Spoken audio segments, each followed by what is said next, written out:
আপনি যে যে মুখ দিয়ে বউটা হাসে সেই ঠোঁটে একটু লিপস্টিক লাগাইছেন, যে চোখের জন্য আপনি পাগল সেই চোখে একটু কাজল লাগাইছেন, শরীরটাকে পেঁচাবার জন্য সুন্দর একটা শাড়ি কিনে দিছেন।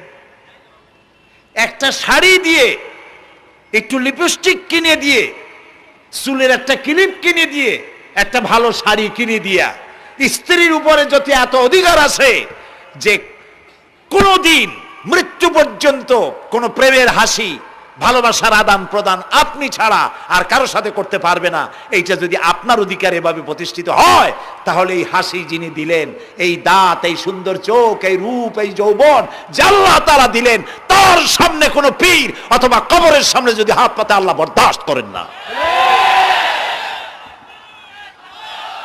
কথা কি বুঝে আসছে? কথা বুঝে আসছে? আলহামদুলিল্লাহ বলেন।